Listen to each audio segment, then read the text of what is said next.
Welcome back to the OurView podcast. On today's episode, I welcome my guest, Shawn Greenwood. Shawn shares her experience of living with a multiple sclerosis diagnosis and also how she is helping to change accessibility and access for those with disabilities in the business world through her Level 3 Business Advisors company. I hope you enjoy this conversation.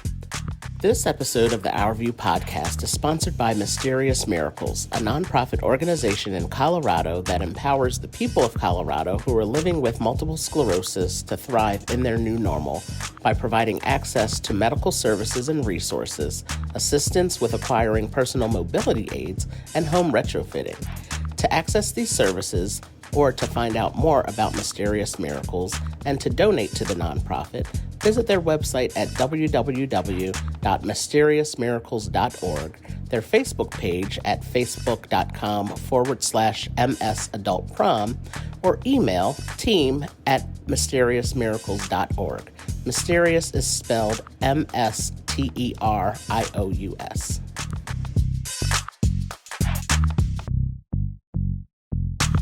I would like to welcome everyone back to another episode of the OurView podcast, where we aim to educate, raise awareness, and change the tone of conversation about disabilities. I'm happy to welcome my guest, Shawn Greenwood, to the show today. And Shawn, thank you for joining me. I am grateful to have you here today. Well, thank you so much for having me. I'm really looking forward to this. Yes. Can you share with us who you are? Who is Shawn Greenwood? Well, I will start with saying that my pronouns are she and her. I am an African American woman, fair lighter skin, with brownish red hair. I have red glasses on, and I am wearing a green shirt. I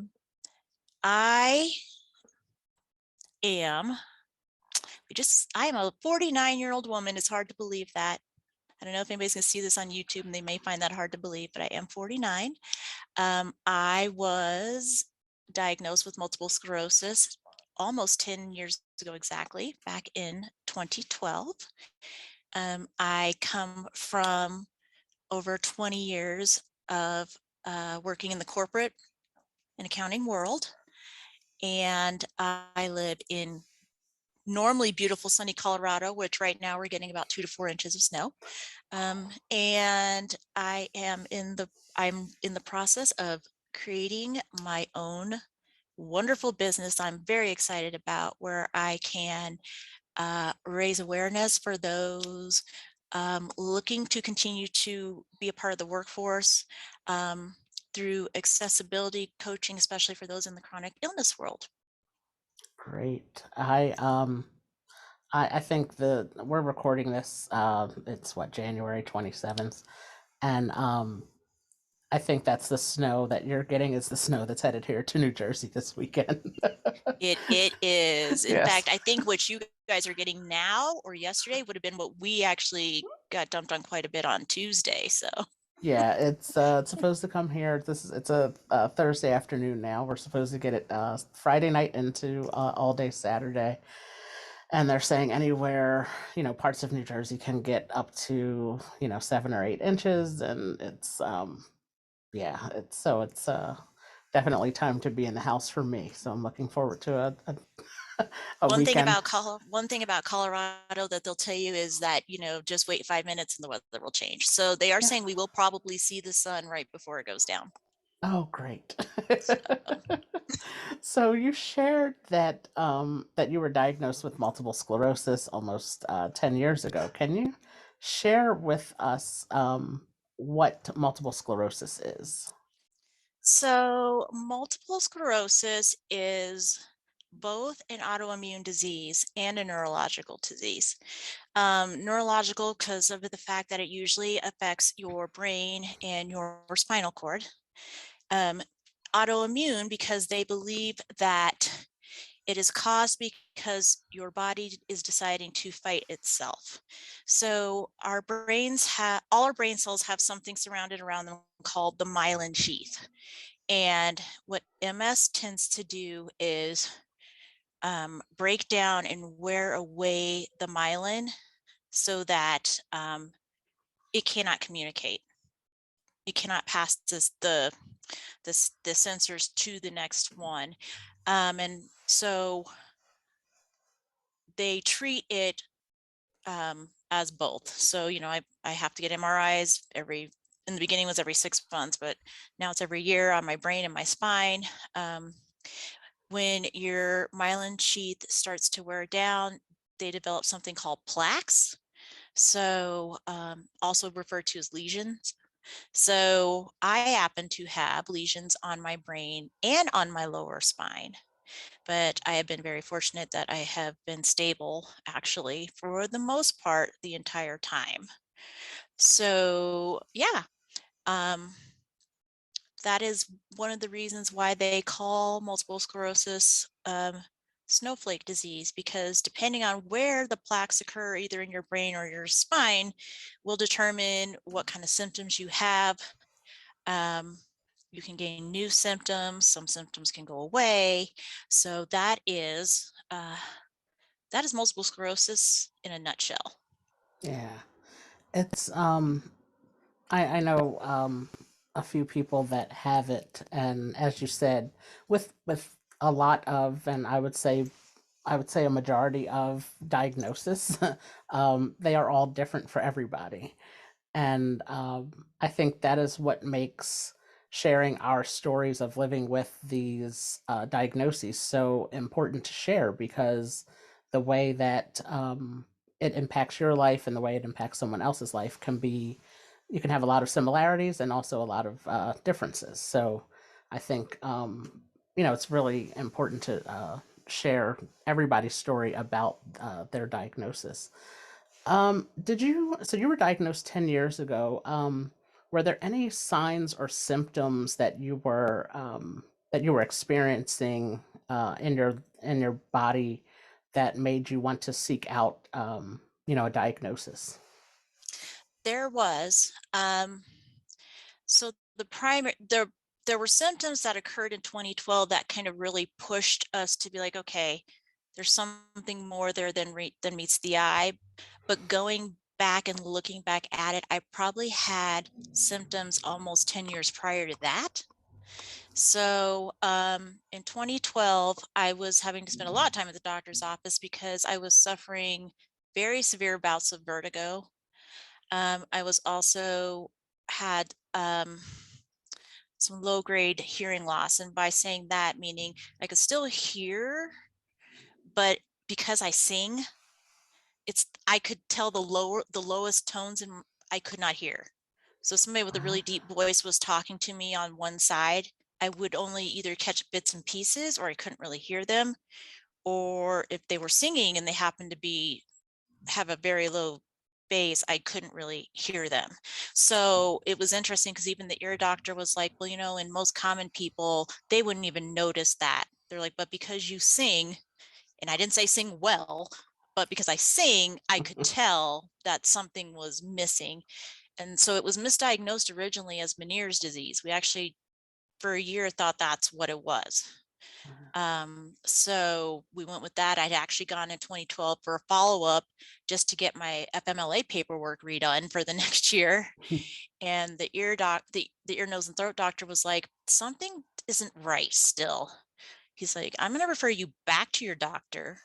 He goes, and immediately they wanted to do tests of my heart. And I was very confused because I was like, my heart? But I guess if you start suffering some hearing loss, sometimes it's related to heart disease. Did not know that. So I was like, oh, Wow. went back, had to be on a heart. I had to wear the traveling heart monitor for like 2 weeks. Everything came back fine. I had not gotten an MRI of my brain in like 5 years. I had had one previously because I had had a car accident and had what do they call them? Cluster headaches. So I had gone back, and my doctor's like, well, let's go ahead and schedule the MRI. And I kept putting it off because I'm like, nobody knows what's wrong with me. They're not going to see anything. And then I heard the weirdest symptom happen in August. Like I could not move my thumb, and I could not figure out why. And it I described it perfectly like when you jam your finger playing basketball That's exactly what it was. Like, that's exactly how it felt. That's exactly how it looked. So I go to the doctor and she's like, "You have the strangest symptoms of things I've ever seen." She goes, "I want you to get that MRI because I'm wondering about something." And I'm like, "Okay." So I get the MRI. I don't hear from her for a couple of weeks. I'm like, "Well, of course, nothing's going on." By that point, my thumb's better. And then she calls and she's like, "Okay, I'm going to refer you to a neurologist. We're just waiting to confirm if my hunch is right and that you have MS." And I'm like, "Excuse me, what? What?" Wow. Now in Colorado, for a long time, MS was thought to be like a lot more prevalent than in other states. Like for a long time, we had a higher rate of multiple sclerosis. Nobody can really explain why. I don't know if that's still the case. I'm going to actually dig into that. And so I was like, oh, and finally the neurologist called me back and they're like, "Yep, this is what we think it is. Come on in." And that was the start ish of my MS journey for real. Um, Back in 2012, they used to believe that sometimes MS could start from a traumatic incident.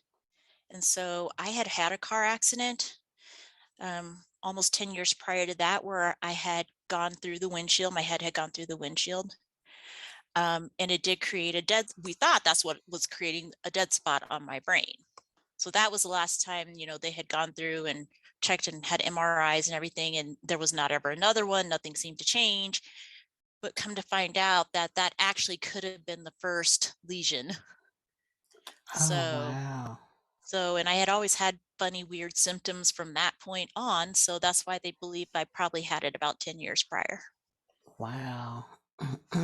And it took a long time to get to the right diagnosis. As you said, you were misdiagnosed with, something else or what they thought it was before. And I think I wanted you to thank you for sharing that first. And I wanted you to share that just because, again, every story is different.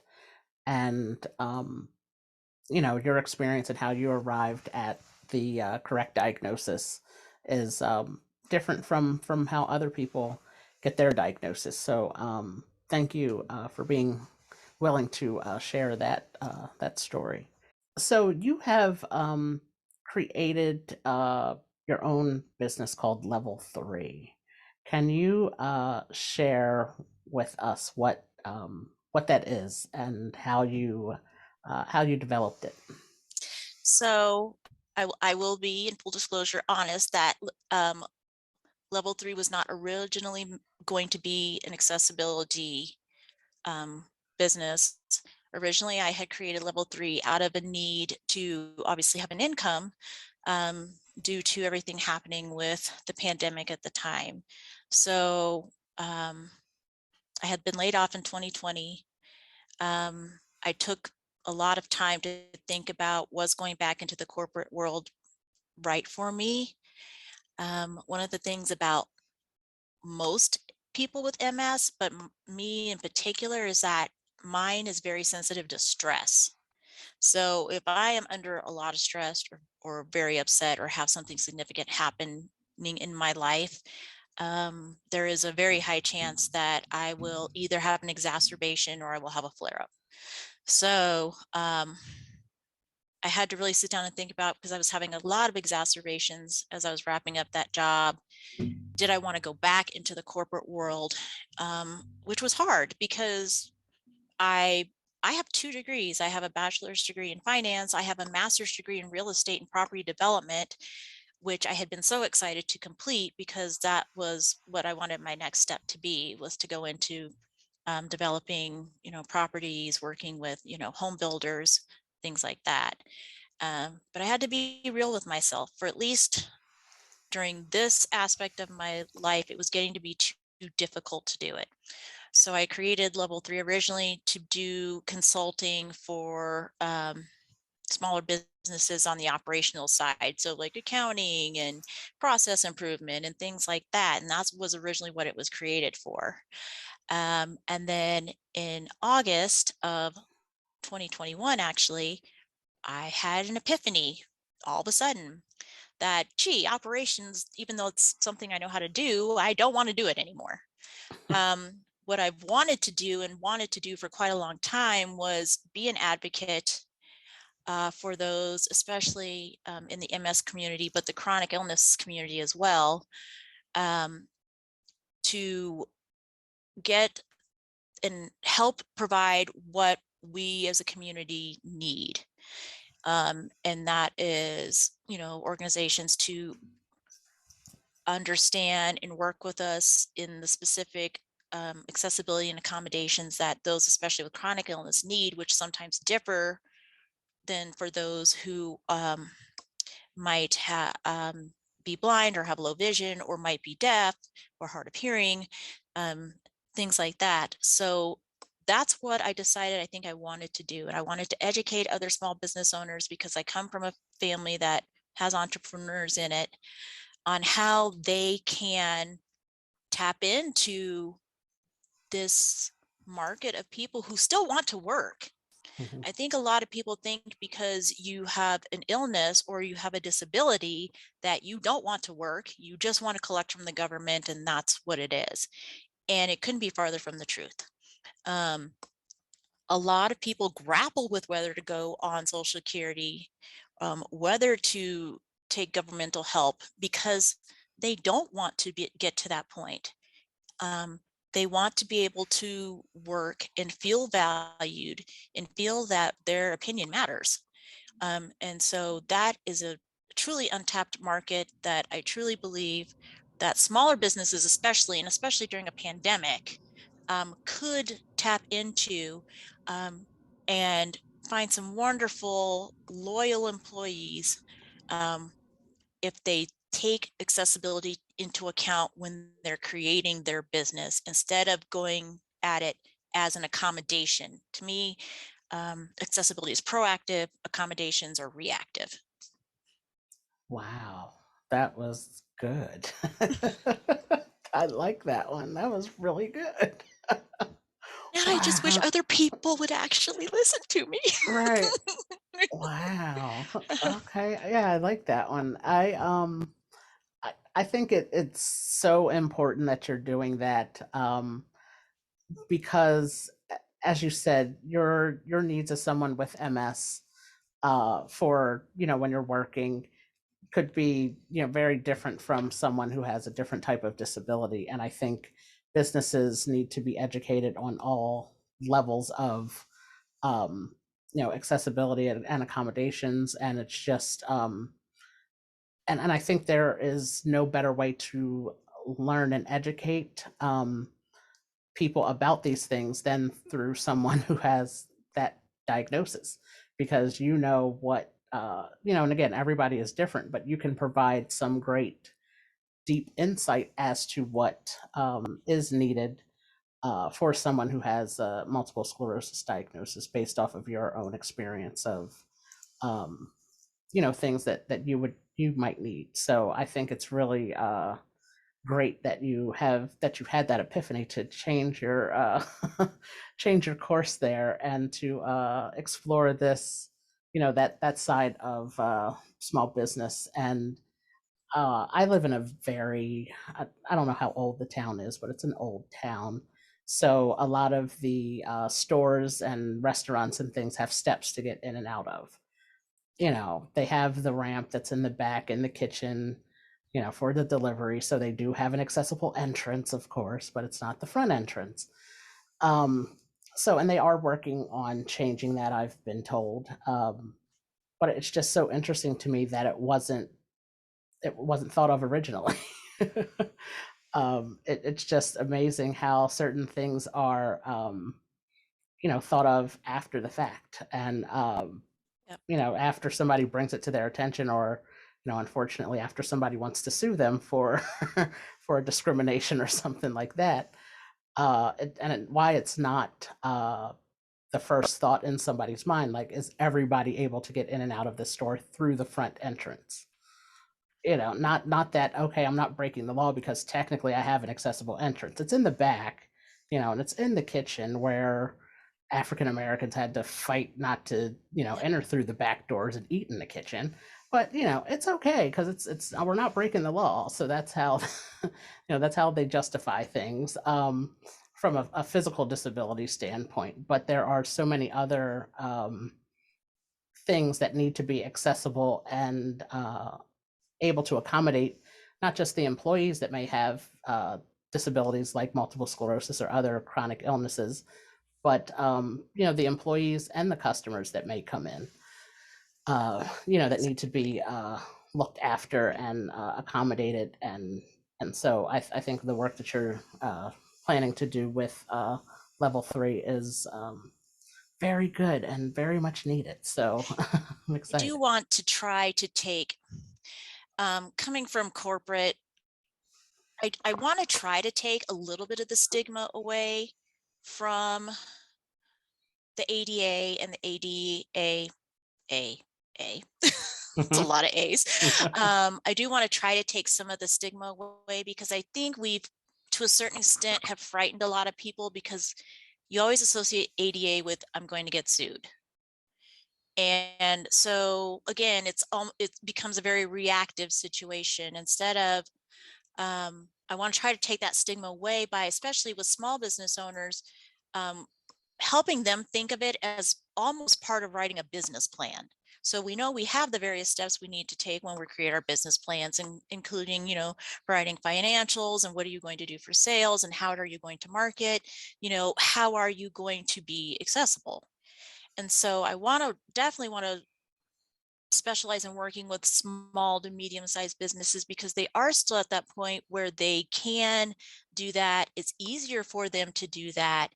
And the people involved already need to have more open mindset in order to do that. I don't want to come in like a lot of times, it gets looked at, we're coming in and, well, we're going to sue you if you don't do this, this, and this. Now, yes, it's true. We can sue you if you don't do X, Y, and Z.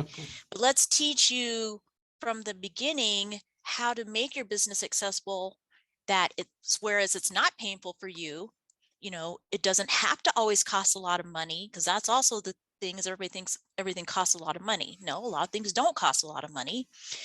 And create the mindset where you want to involve and celebrate everybody and their differences. And so it makes it strange because it makes it seem like I'm gonna really focus on working with a certain type of person. I really want to work with people that they understand this and this is them. And there are people out there that are like, I want to hire these people. I just don't want to understand the best way and the right way to go about doing that, because they really do want to try to honor somebody. Mhm. So, and those are the people that I think are open to helping make change. They are the allies that are going to help us move forward. I mean, we have to realize now we haven't touched the ADA since 2008 Right. ish. So, I was a manager during that time. So I remember life before the ADA. Mhm. And, it shouldn't take 20 years every time to make a change.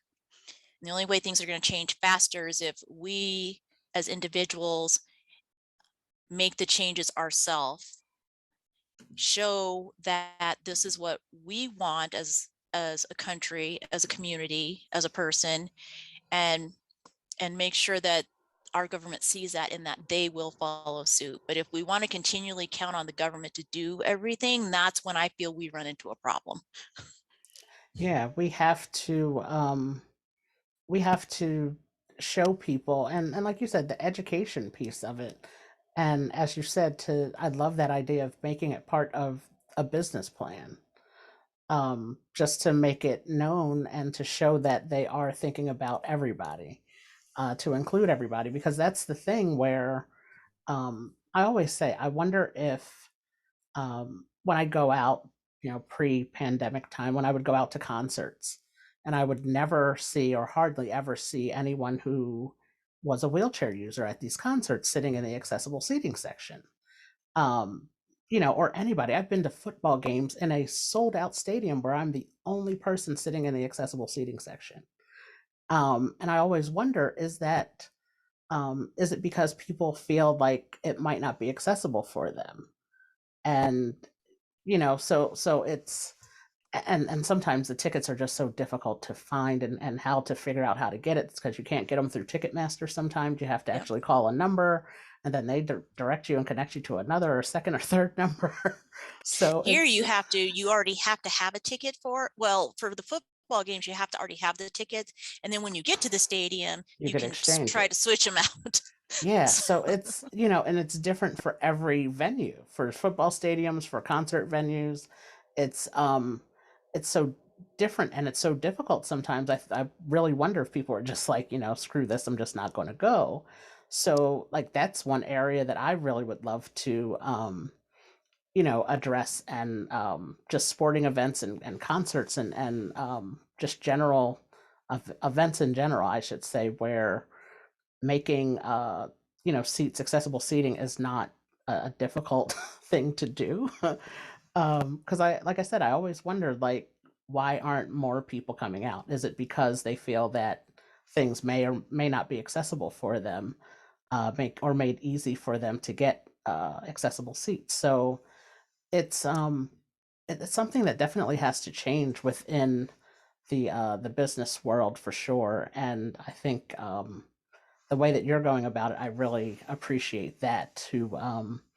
It's not the, like you said, it's not the, oh, we're going to sue you kind of thing. It's the, we're going to educate you on, here's why you need to do it, and here's how you can do it, and it doesn't cost a lot of money. That's the other important thing, because people, I don't think people are intentionally um, forgetting about those who have disabilities. It's just, it might cost them a lot of money, as you said. And so it's like, it's difficult for them to do it, especially small businesses.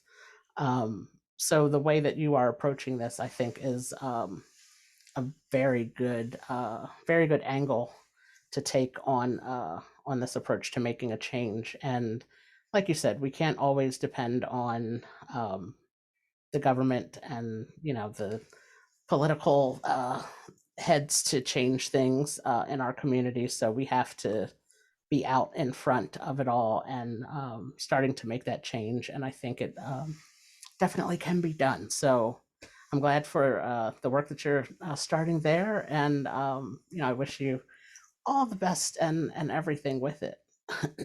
thank you. I know it's seems kind of, some people's like, you're very idealistic. And I'm like, I am, but I think because I've spent enough time in corporate, I've seen it. I've seen enough, but I know there are people out there that care.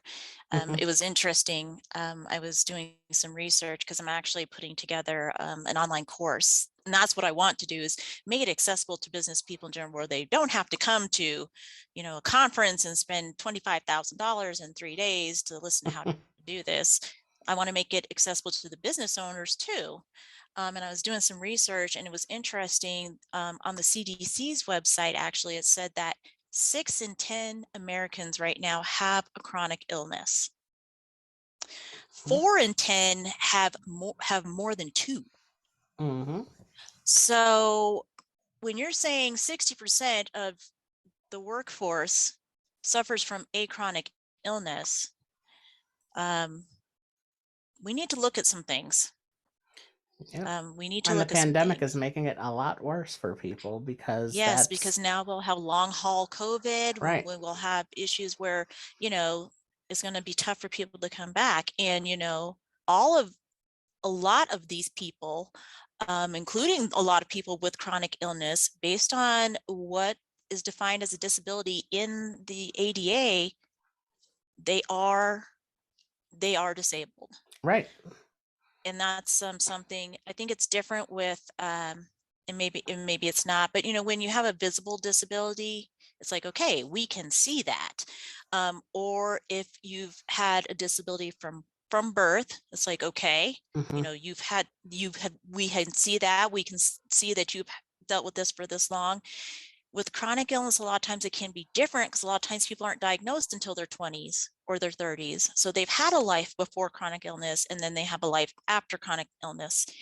And at least for me, I cannot speak for everyone, it took a long time for me to tell people I even had multiple sclerosis. It took me probably 3 or 4 years before anybody I worked with knew, and very few friends knew.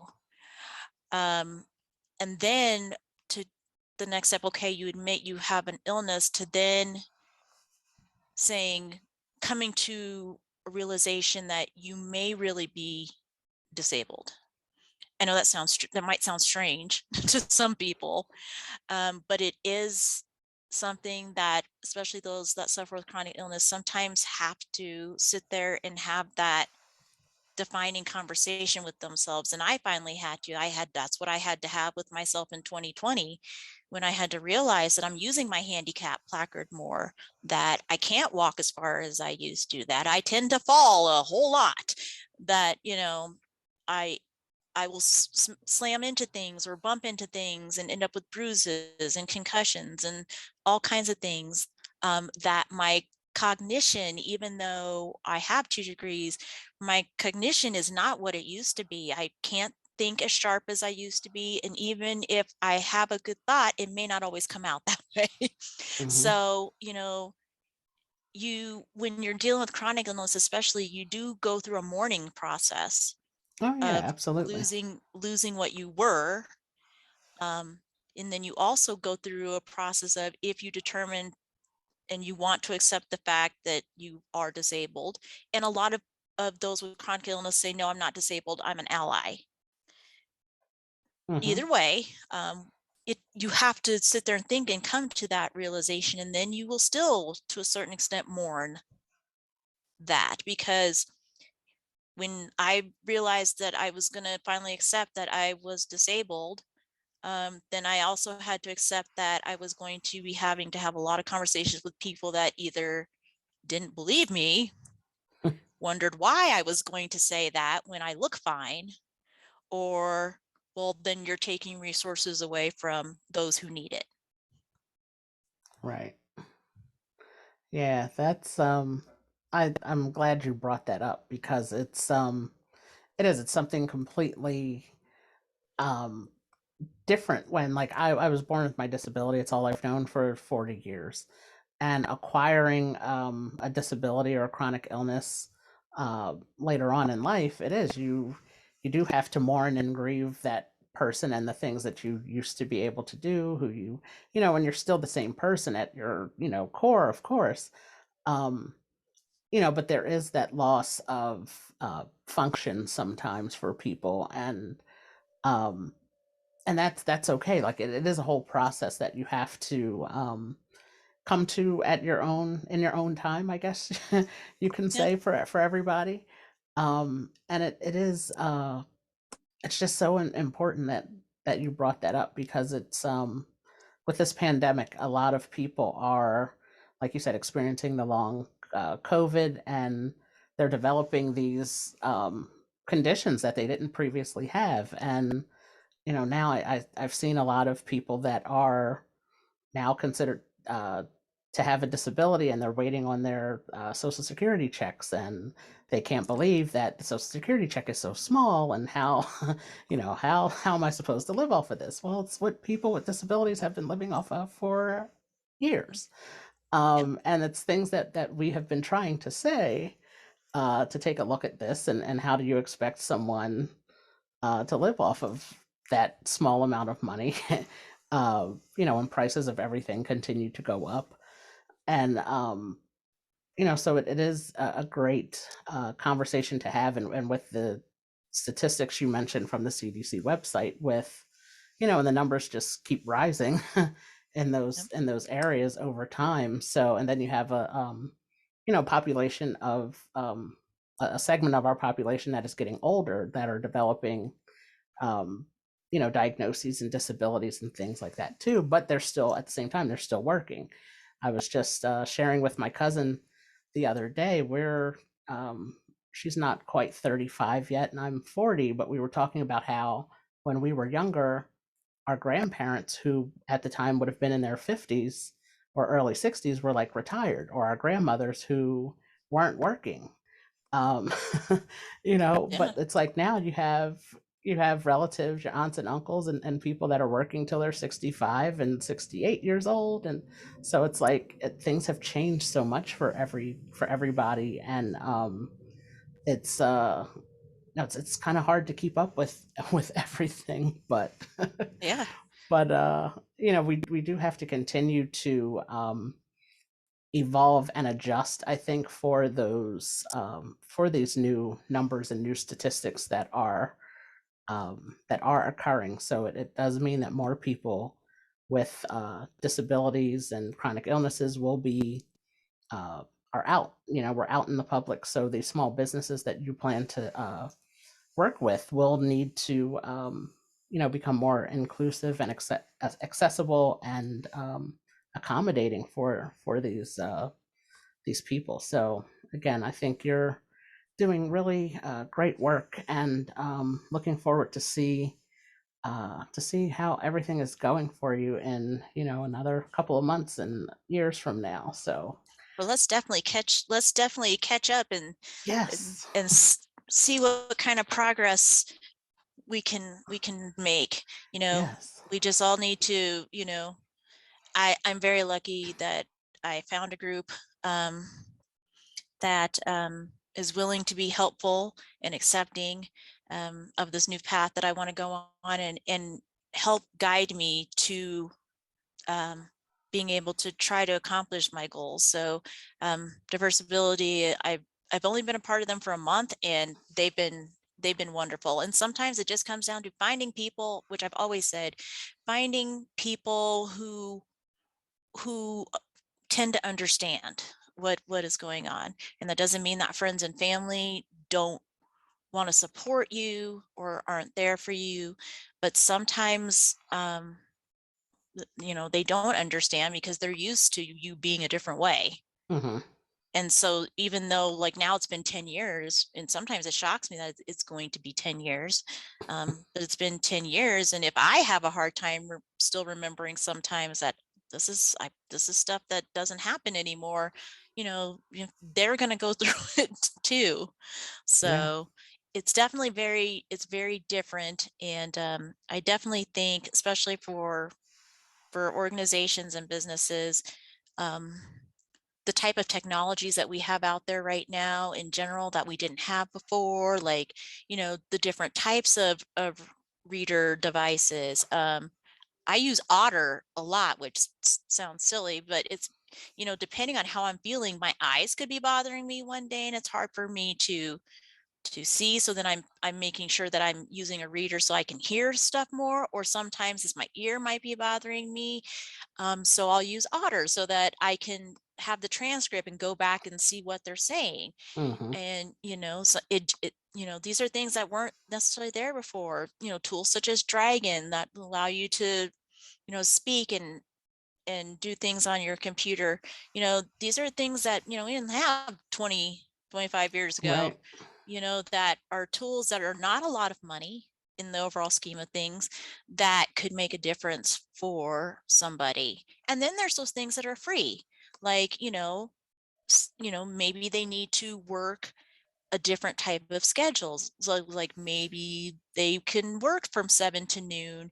Maybe they need to stop from noon to 2 because they have to rest. Maybe they have to change their colostomy bag, various things like that. And then they can Hmm, hop back on and work for another couple of hours. Now, those are things that are more acceptable now just because we've been remote for so long, but there's still things that we have to break the habit of businesses thinking that we have to work 8 to 5 and that we have to know what you're doing all the time, and that it has to be this way unless something has a specific deadline, like tax day, something like that. A lot of things we can be more flexible, and we right. have to get the business world, whether it's small, medium, or large, to understand that and realize that there's more than one way to achieve the goal. That was so well said, and I definitely agree because it's for me, sometimes, mornings aren't the best. I had a rough night, didn't go to sleep because of discomfort and pain. didn't fall asleep till 3 and then have to get up at 8 to be ready for work at 9. And it's like sometimes that's rough, even Yep. if I am working from home. Oh yeah. So like you said, if there's nothing that's like pressing and that's due by noon, it would be nice if you could be more flexible and say like, hey, like I'll be there, but like, can I start at 10 today? Moving a little slow. Uh, the wintertime is rough because my body everything tightens up. So it's just like, hey, again, can I come in at 10? Can I start at 10? I don't have Yep. anything due today, and or even like I function better just at night, might be better for me. Yep. So since we're working from home, can I work from home at night? Can I do that in the evening hours, or start at 4 o'clock and work my couple of hours? So like you said, just being more flexible, something as simple as that can make such a big change for so many people. And like you said, with the accessible technology that's out there now with the readers and things like that, they are so beneficial to so many people. I'm so glad Yes. that I'm so glad that Facebook and Instagram have done a lot better with the captions on videos. They have the option to do automatic captions now. Oh Like, yeah. so yeah, Absolutely. so much better. It's so great. I even I don't know what it was, but there was a video I was watching, and there was just like a terrible humming sound or something that was going on, and it was just like I wanted to watch the video, but like I can't take this for 7 minutes with this with this Ah, humming. So it's like I can put it on mute and at least watch it and read the captions, like, okay, yeah. that works out great. But it was like 7 minutes of that's not going to work for me. I can't do it. I know. I So know. And it's it's and it's hard when you don't even know, like the fact of it being like, well, you get up and you're like, well, this day is a day that my hearing's not very well. I'm going to have captions on for most everything. Or, oh, this is a day that I've been actually going through it now for the last couple of months where my eyesight is really having issues with my visual field and stuff, and that is a part of MS too. And so it's like I'm like trying to see stuff, so like I have stuff blown up at like 300%, and then mhm, or I sometimes even I have it read to me because it's just like I can't do it, and it's like it's hard when you don't even know from day to day what you may need. right. And so really, if we really thought about it, some of these businesses could afford to just have that for everybody anyways. Mhm. Yeah, So, just yeah. because, it's the thing of I know it's been a big conversation lately about mental health days, and the gymnast who, left the competition because and stated because of her mental health. And it's just like I know businesses have become more been talking about that type of thing more often, and more understanding, and people, my friends and family who have children sometimes, and it's just like their children's have with this whole pandemic, it's like they're stressed out and they just have their breakdowns, and it's just like, okay, yeah, you're staying home today, keeping the kids home for the day. It's like that could be very helpful for some adults too. Yeah, I was gonna say there are plenty of times when it's like, "Ooh, I'm having a meltdown," and I'm taking a mental health day. Yeah, It's definitely better now. It's definitely, I think, looked at better now than even a couple of years ago. I think the pandemic, even though it has forced us to spend a lot of time at home, and some people don't like their homes. I happen to like my home, so it's not a big deal. But hmm, it has forced us to be adaptable, which I feel like we've kind of gotten away from. It's forced us to have to be adaptable, have to change on the fly, have to figure out how to make things work. So I'm hoping, and it already seems like it's going the opposite way already, that companies are trying to force people back already. And it's like we've already established that we don't have to be there. right. Like for me, I have MS, but I'm also immunocompromised because I have to do an infusion every 6 months Hmm, to help keep my MS under control. And many of us have to do that. So, if you're immunocompromised, I don't want to go into the office necessarily. right. It's one thing to get together with a small group of friends that I've been around for a length of time or something like that, but I don't want to have to go back in the office with 100 people that I haven't seen. in Yeah, 2 years. and don't know what they've been But doing outside and who they've been yeah, around, and it's things that you have to think of more.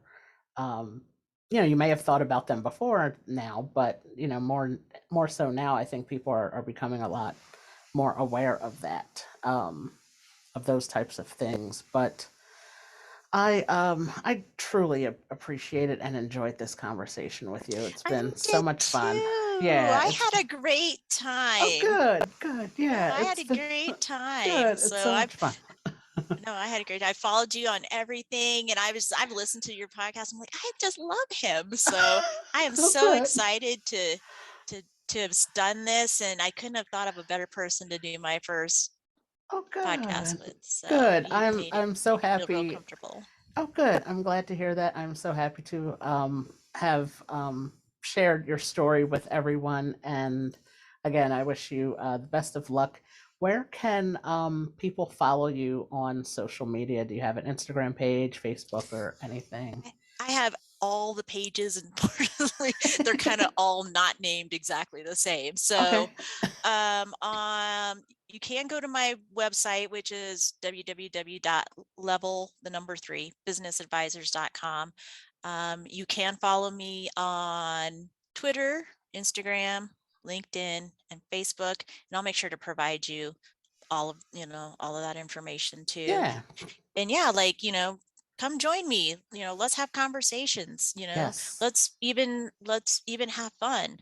Yes. So I do, sometimes I'll post stuff like, well, this is what happens when you have MS. And Yeah. it's just stuff like that happens. I always, when I on Instagram specifically, I always have my hashtag beauty with MS, because it's like, I'm beautiful and I fall down. Yeah. That's what it And is. it happens, right? It's Yeah. and it happens. and it So happens. Whether we want it to or not, it's just yes, and oh exactly. gosh, that happened to me. Have Thankfully not as often, but sometimes my mom will just be like, so what happened? Like, I don't know, like my legs just didn't move. Like I went forward to move, my legs just stayed there, and it just like kind of fell over. She's like, oh, okay. Or yeah, yep, that happens. Or like I'm walking with my dog and I swear I lifted my foot up enough, but obviously I did not, and then down I go. Right, I've yeah, it's fallen down like a hill in front of my house. My neighbors are just like, here she goes right. again. So so yeah, Oh sometimes it's gosh. embarrassing, but then it's like, sometimes you have to laugh. So Yes. I'm really actually excited. I really want to get my blog up soon, because I really do think a couple people would find some humor in it. Oh, absolutely. Yeah, and that's the thing. You have to laugh, and it definitely helps get through the tough times. But so I again appreciate you for joining me on this episode and for sharing your story, and wishing you all of the best for level 3 and for Thank what you. is to come for you. So, Shawn, I thank you, and I hope you have a good rest of your day. Thanks, you too. All right, you're welcome. Thanks for tuning in to today's episode. I want to make sure that this podcast is as interactive as possible. So if you have any questions or any topics you would like for me to address in an upcoming episode, be sure to follow me on Facebook, Instagram, or YouTube at OurView for Life. That's OurView, the number 4, LIFE. You can also email me, ourviewforlife@gmail.com. Thanks for listening.